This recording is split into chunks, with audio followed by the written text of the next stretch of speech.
वंदे पुरुषोत्तम परम प्रेममय श्री श्री ठाकुर जी की वाणी। आलोचना प्रसंग प्रथम खंड से एकांश। 20 चैत्र 1347 बृहस्पतिवार 3 अप्रैल 1941।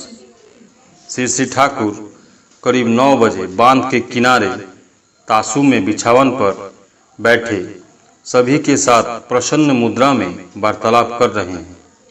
धूप काफ़ी उग चुकी है, मंद मंद हवा बह रही है, इसलिए उतनी गर्मी तो नहीं लगती। प्रेस, तपोवन, मातृविद्यालय, केमिकल वर्क्स, कारखाना, बड़ई मिस्त्री का अड्डा, होशियारी, cardboard concern, dispensary, philanthropy office, अतिथिशाला, ऋत्विकाचार्य भवन, कला केंद्र, कृषि क्षेत्र, कुटीर शिल्प केंद्र इत्यादि के सर्वत्र ही उस समय जोरों से कामकाज चल रहा है। इसी बीच बाहर से एक सज्जन आश्रम में घूमने के लिए आए। सब कुछ देखने के बाद वे श्री श्री ठाकुर के निकट गए। श्री श्री ठाकुर के निकट ज्यों ही वे पहुँचे त्यों ही उन्होंने बड़े स्नेहपूर्ण स्वर में बैठने कहा।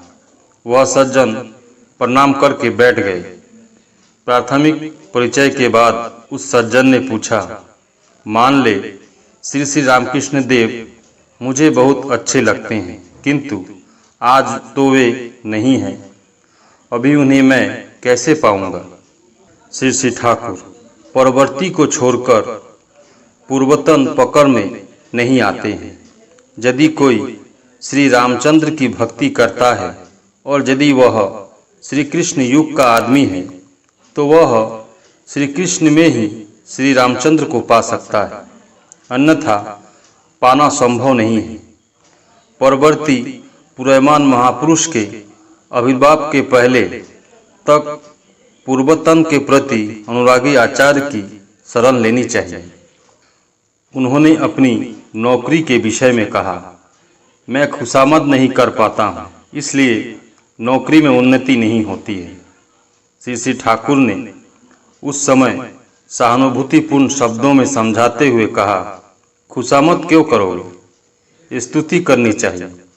प्रत्येक के वास्तविक गुणों को देखना चाहिए, उनकी तारीफ करनी चाहिए, उसमें अपनी भी उन्नति होती है। हर व्यक्ति के वैशिष्ट्य को समझाते हुए अपने मनोज्ञ व्यवहार से सभी को मुग्ध कर उनके हृदय को जीतना चाहिए। उस समय आवश्यकता अनुसार तुम उनको सुधार भी सकते हो। यदि इस प्रकार चलो तो मनुष्य को अपने आदर्श के प्रति अनुप्राणित कर सकते हो। इससे मनुष्य सहज में ही तुम्हारे प्रति स्वार्थान्वित होकर तुम्हारी श्री बुद्धि का सहायक होगा। तुम सम्मान और ख्याति पाओगे, सुखी होगे। पारिपार्श्विक के साथ तुम्हारी संप्रीति बढ़ जाएगी। श्री श्री ठाकुर की बातें सुनकर उक्त सज्जन खूब उद्दीप्त हुए, आनंद से उद्भासित हुए, मानो उन्हें एक पथ मिल गया। इन बातों के पश्चात सत्येंद्र ने अपनी रचित एक कविता पढ़कर श्री श्री ठाकुर को सुनाया। श्री श्री ठाकुर कितने बड़े प्रेमिक है एवं उनके चारों तरफ मनुष्य क्यों घेरे रहते हैं, इन्हीं बातों की चर्चा कविता में है। श्री श्री ठाकुर ने कविता सुनकर कहा, देखो, यदि मनुष्य का अपनी ओर से किसी के लिए कुछ किया हुआ रहे तो वह वस्तुतः मधुर लगता है, अन्यथा प्रेम नदी या सुंदर प्राकृतिक दृश्य मन लुभावनी जैसी होती है। उसके लिए कुछ करना नहीं पड़ता है, इसलिए प्रेम का प्रकृत बोध नहीं पनपता है।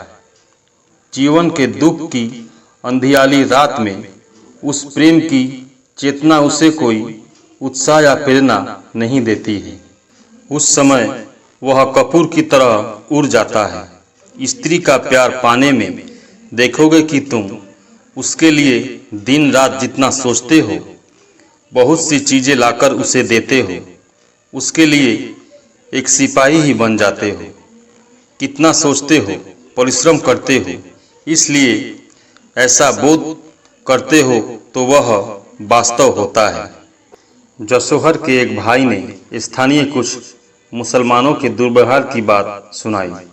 उनकी बात सुनते ही श्री ठाकुर ने विशेष जोर देकर कहा, इस्लाम की अप्रतिष्ठा जिसमें होती है, ऐसा करने का सुयोग मनुष्य को देना तुम लोगों के लिए उचित नहीं है। रात्रि में श्री ठाकुर ने सुधांशु दास से कहा, अच्छी तरह पढ़ो, मूल नीति को ठीक ठीक समझना चाहिए। सिर्फ पुस्तकें पढ़कर कोई मौलिक गवेषणा नहीं कर सकता है। आदर्शानुक उद्देश्य की पूर्ति के लिए संधित्सु संवेग चाहिए के लिए होना चाहिए। इन बातों पर ध्यान रखकर ही पढ़ना चाहिए, वास्तविक रूप से करना चाहिए। इसके द्वारा सूत्र पकड़ में आ जाता है।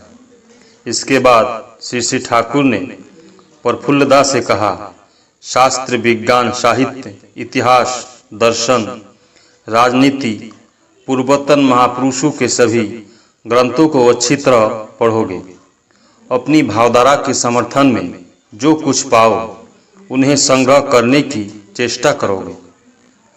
अपना एक आधार ठीक रहने पर ही पढ़ाई और समझ सही रूप में होती है एवं वही पढ़ाई काम में लगाई जा सकती है। अन्यथा लाख पढ़ने पर भी हजम नहीं होता है। ऋत्विक अधिवेशन का समय आ रहा है। इस अवसर पर बालक बालिकाओं की आवृत्ति, संगीत आदि भी होंगे। तीसरे पहर में उसकी तैयारी आश्रम में जोर शोर से होती है। मातृ मंदिर के पीछे श्री ठाकुर मौलसरी वृक्ष के नीचे एक बेंच पर बैठे हैं। विनती प्रार्थना के बाद आश्रम के भ्रातागण एवं माताएं वहां समवेत हुए हैं। प्रसन्न चित्त से श्री ठाकुर ललित मधुर भंगिमा में सभी की खोज खबर ले रहे हैं। उनसे जो प्रश्न पूछा जा रहा है वे जवाब दे रहे हैं। बातचीत के सिलसिले में शवस्तनी की चर्चा चली। मनु संहिता में इदं शवस्तनं कहकर एक पंक्ति है। श्री ठाकुर ने उसे निकालकर दिखाने कहा। श्री ठाकुर ने उस पंक्ति को देखकर कहा, मनु संहिता के 12 अध्यायों में जो बात है वही शवस्तनी की 5 नीतियों में भी है। उसके बाद निवारंदा भी आया। श्री ठाकुर ने उन्हें मनु संहिता और जेम्स की हाबित के चैप्टर से शवस्तनी संबंधित बातों को परखर सुनाने कहा। सुनने के बाद उन्होंने निवारंदा को कहा, अभी मैंने समझा कि यह नित्य करने की आवश्यकता है। श्री ठाकुर ने उनसे कहा, आपने कितनों वर्षों से नौकरी की है, यानी उन अवधियों में सही ढंग से शवस्तनी करते तो एक जमींदारी कायम कर सकते थे। सिर्फ अर्घ निवेदन कर रखना ही नहीं है, बल्कि शवस्तनी की 5 नीतियां जो मैंने कही है, निष्ठा सहित सभी को पालन करना चाहिए। तभी शवस्तनी पूर्णांग होती है, चाहे जो जैसा हो। यदि कोई इस शवस्तनी व्रत का अच्छी तरह पालन करे तो बड़ा होगा ही। आप लोग जितने अच्छी लोगों में इसका प्रसार कर देंगे उतना ही राष्ट्र का मंगल होगा।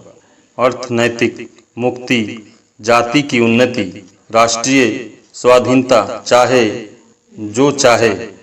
पहले लाखों लाख व्यक्ति जीवन में इस शवस्तनी को अभ्यासगत करा दे, तभी उन लोगों को धरकर सारा राष्ट्र उठ खड़ा होगा। पहले यहाँ की आवश्यकता की पूर्ति के लिए लोगों से रुपए लिए जाते थे, किंतु बाद में सोचा कि ऐसा कौन सा पथ निकालूं कि रुपए का वह अवदान ही उनकी वृद्धि का पथ बन जाए। उस समय शवस्तनी व्रत की बात मेरे माथे में अभिभूत हुई। यह मानो परमपिता का परम अवदान है। इसके बाद श्री ठाकुर ने दोहे में एक बानी दी। परम प्रेममय श्री ठाकुर। सभी गुरु भाई एवं माँ को जय गुरु।